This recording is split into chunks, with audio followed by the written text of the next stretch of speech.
Ang mga pagsubok ng China ay patuloy, ngunit nahaharap ito sa mahusay na kontramensahe ng Japan. Ang Japan ay may natatagong lakas na hindi nila nais ipamalas at walang duda na ayaw ng China na masubukan ito. Teka lang, bago tayo dumako dyan sa India, for so long mga utol, simula World War II, pagkatapos ng World War II na nahimik itong bansang Japan, nagpaunlad na lang ng kanilang bayan at ayaw na nila mag-engage sa gera. Kaya lamang sila muling nagpalakas o naging aktibo sa mga ganyang bagay, nagpalakas ng kanilang sandatahang lakas ng military forces dahil nga doon sa mga banta na rin dito sa mga kapaligiran, dito sa Indo-Pacific, dyan sa East China Sea. Dahil may banta na rin ang North Korea sa kanila, di ba? Matatandaan ninyo, nagpalipad ito ng mga ballistic missiles, nagtesting ng ballistic missiles na siyang bumagsak sa exclusive economic zone ng Japan. Mga karunungan, kaalaman, teorya, kasaysayan, hiwaga at mga bagong tuklas. Alamin natin, alamin natin. Sa mga pagkakataong ito mga utol, talagang alam na rin ng halos buong mundo ang ginagawang kabalbalan ng China sa South China Sea, partikular sa West Philippine Sea sa ginagawa nilang pangaharas sa Pilipinas. So, pinag-uusapan na ito ng United Nations, pati ng European Union at iba pang mga bansa kung anong mga magagandang hakbang ang maari nilang gawin dito sa China. Pero eto magandang aalamin natin, no?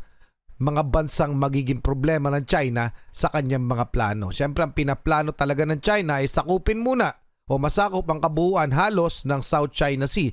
Pero magiging hadlang nga ba ang mga bansang ito at bakit? Yan ang ating aalamin mga utol mula kay Wellbees PH. Pakisubscribe siya, pakilike na rin yung video. Game na, alamin na natin. Ang pag-uugali ng China na maging mapangahas sa mga kapitbahay nito ay nagpapakilos ng tensyon lalo na sa Pilipinas at Taiwan.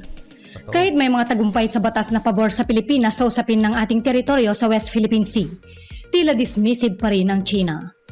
Bukod dito, ang pagpapadala ng fighter jets sa teritoryo ng Taiwan ay nagpapalala ng galit sa mga lokal na komunidad.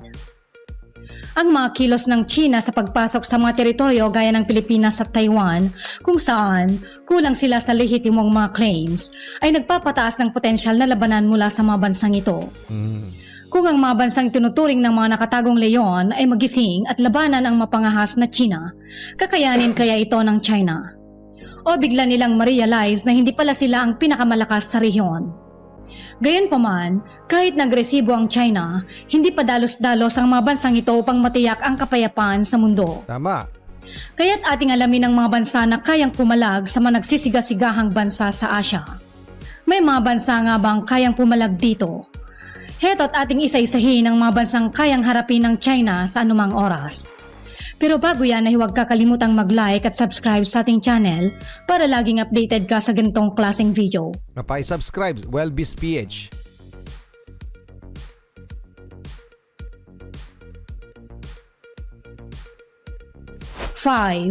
Japan. Isa sa mga bansang may tuturing na kasangga ng Pilipinas ay may malalim na ugnayan sa US, ang Japan. Nakikita sila bilang sentro ng pagtutol sa panghihimasok ng China at mayroong mahusay na karanasan sa labanan. Tama. Ang Japan ay kilala sa kanilang likas na abilidad na itago ang kanilang tunay na lakas at handa silang manindigan sa laban. Patuloy din silang nagpapalakas ng kanilang pwersa at teknolohiya upang mapanatili ang kanilang kaligtasan at kakayahan sa giyera. May mga kaganapan na nagpapakita na minsan nang nagtagumpay ang Japan laban sa China at posibleng mangyari itong muli sa patuloy na pag-aangkin ng teritoryo. Ang kanilang patuloy na pag-unlad sa aspeto ng digmaan at modernisasyon ng kanilang sandatahan ay nagbibigay daan sa kanila upang maging isang malakas at makapangyarihang pwersa sa rehiyon. Ang malakas nitong naval fleet ay mas malakas pa sa naval force ng France at ng UK na pinagsama. Pinipilit ng Japan na manatiling kalmado para hindi maging sentro ng pansin. Simula pa noong 2010 ay nagpapadala ng China ng mga surveillance ships sa teritoryo ng Japan ng pasikreto. Subalit hindi magpapatinag ang Japan dito at madalas nilang hadlangan gamit ang kanilang mga naval ships. Ang mga pagsubok ng China ay patuloy, ngunit nahaharap ito sa mahusay na kontramensahe ng Japan. Ang Japan ay may natatagong lakas na hindi nila nais ipamalas at walang duda na ayaw ng China na masubukan ito. Teka lang, bago tayo dumako dyan sa India, for so long mga utol, simula World War II. Pagkatapos ng World War II, nanahimik itong bansang Japan, nagpaunlad na lang ng kanilang bayan at ayaw na nila mag-engage sa gera. Kaya lamang sila muling nagpalakas o naging aktibo sa mga ganyang bagay, nagpalakas ng kanilang sandatahang lakas ng military forces dahil nga doon sa mga banta na rin dito sa mga kapaligiran, dito sa Indo-Pacific, dyan sa East China Sea. Dahil may banta na rin ang North Korea sa kanila, di ba? Matatandaan ninyo, nagpalipad ito ng mga ballistic missiles, nagtesting ng ballistic missiles na siyang bumagsak sa exclusive economic zone ng Japan. Sino ba naman ang hindi yung magugulantang at magre-ready. Kaya naghanda ang Japan.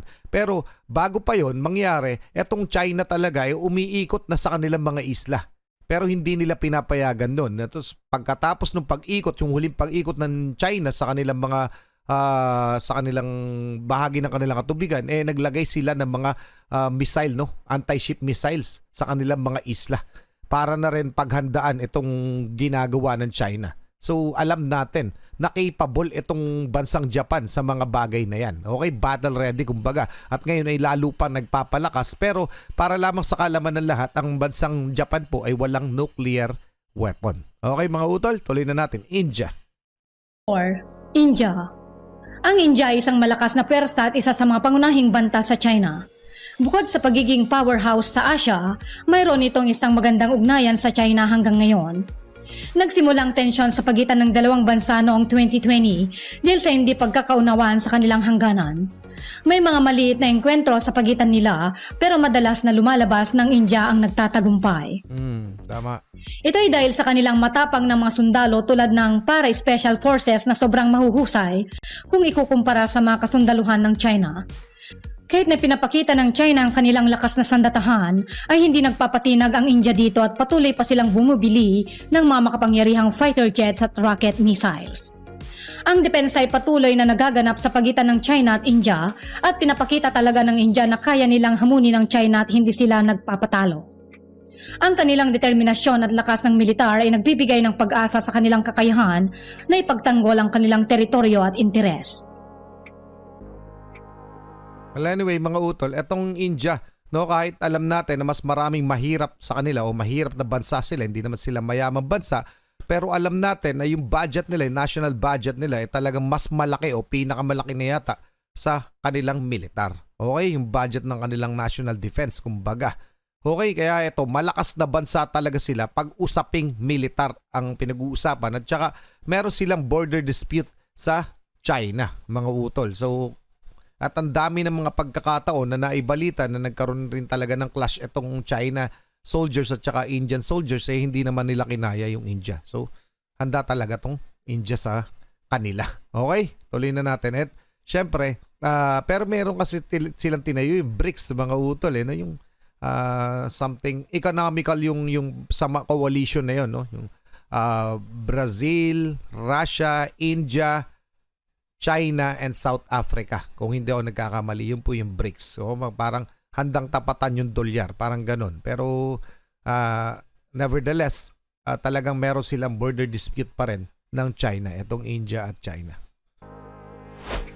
3. Vietnam. Ang Vietnam ay isa sa mga bansang matapang na sumasalungat sa mga hakbang ng China sa West Philippine Sea. Bagaman may mga aspeto ng kooperasyon sa pagitan ng China at Vietnam, ang usapin ng teritoryo ay nagtutulak sa Vietnam na ipaglaban ang kanilang karapatan. Sa kabila ng kanilang mas maliit na sukat kumpara sa China, pinapakita ng Vietnam ang determinasyon na ipagtanggol ang kanilang teritoryo. Ang bansang ito ay kilala sa pagtutol sa China sa pagsasagawa ng mga man-made structures at pagtatayo ng infrastruktura sa mga lugar na may pag-aangkin. Kamakailan lamang sila ay nagtagumpay sa pagpapalaya sa China at sa pagpigil sa pagtatayo ng ilang istruktura sa pinag-aagawang karagatan.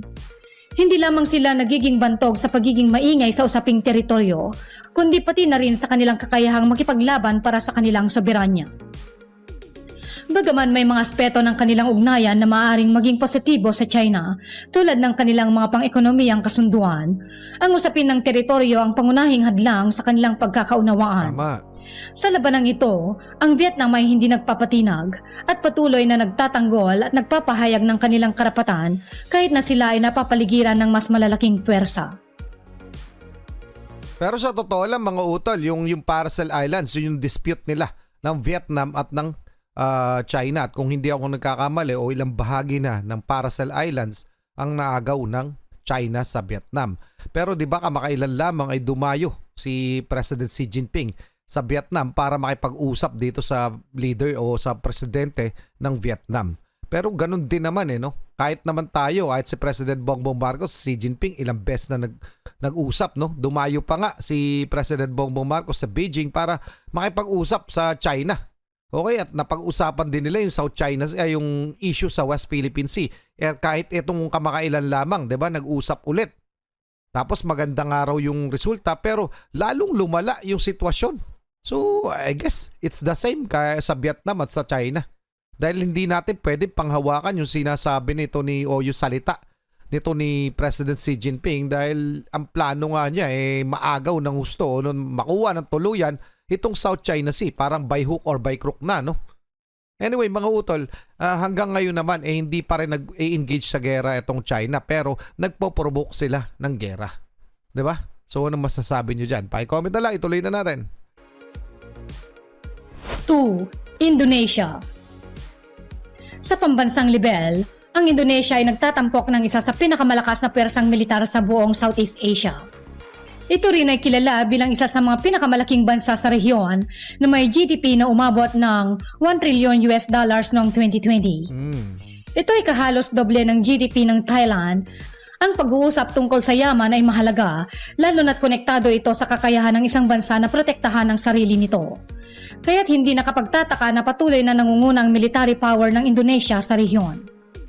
Ang kalidad ng pwersang militar ng Indonesia ay nagbibigay ng malaking pagnanais sa ibang bansa na tiyakin ang kanilang relasyon. Ito rin ang nagbibigay ng pag-aalinlangan sa ibang mga bansa tulad ng China na magplano ng anumang mapanganib na hakbang laban sa Indonesia. Wow. Pero palagay nyo ba, kapag nagkaroon talaga ng digmaan o kung sakali na mangyari, kung kahit magsanib-sanib yung mga ASEAN, okay, yung ASEAN, yung Asian countries, kaya natin alone ang China. So yun, yung Vietnam, Malaysia, Indonesia, Brunei, tayo, Pilipinas, Singapore, kaya natin itong China. Yun ang tanong ko no? Handa ba o kumbaga, le-level na ba tayo sa kanilang lakas? Pero hindi naman talaga mangyayari yun, mga utol, kasi pag nagsanib-sanib tayo, ASEAN, may makikialam talaga. Maraming makikisalim bansa at alam natin na hindi rin naman nag-iisa ang China, pero sa totoo lamang, doon pa lang sa United States of America, tumba na to. Di ba? Pero iniisip ko, yung ASEAN ba, kaya na bang hadlangan ang mga plano ng China? Ano sa palagay nyo, mga utol? Paki-comment na lang, tuloy na natin Pilipinas. Philippines. Ang huli sa ating listahan ay ang Pilipinas. Paano nga ba natin may papakita na kayang-kaya nating harapin ang China kahit na isa itong tila tayong naapi at wala tayong masyadong magawa? Hindi ibig sabihin na tahimik tayo ay tanggap na natin ang ginagawa ng China at maaring may posibilidad na tayo ay may kakayahan na magtagumpay laban sa ganitong hamon. Unang-una, ang Pilipinas ay mayroong lakas at kakayahan na maaring hindi pa ganap na ipapamalas sa kasalukuyan. Ang modernisasyon ng ating kakayahan sa seguridad at pwersa ay magbibigay daan upang mas mapanatili ang ating teritoryo laban sa mga pagpasok ng mga Chinese vessels. Ang pag-unlad at pagtutok sa ating kapangyarihan ay maaaring maging mahalagang hakbang upang patunayan na hindi tayo isang madaling kalaban. Ikalawa, ang suporta mula sa pandaigdigang komunidad ay nasa ating panig. Ang pagiging nasa tama sa isyu ng ating teritoryo tulad ng arbitration case laban sa China ay nagbibigay ng batayan para sa ating mga hakbang. Yun lang. Kasama na rito ang suporta mula sa mga kalyado tulad ng Japan at US. Ang pagkakaroon ng suporta mula sa pandaigdigang komunidad at mga bansa na may parehong interes ay nagbibigay lakas sa ating paninindigan. Sa modernong panahon, kahit anong bansa ay may kakayahan na ipagtanggol ang kanilang teritoryo, ang mahalaga lamang ay ang pagkakaroon ng inisyatiba mula sa mga namumuno. Ang Pilipinas na mayroong batas at paninindigan na nakatutok sa pagtatanggol sa sariling teritoryo ay may kakayahang harapin ang hamon ng China. Ang katotohanan na tayo ay nasa tama at nagbibigay daan sa atin upang ipaglaban ang ating mga karapatan.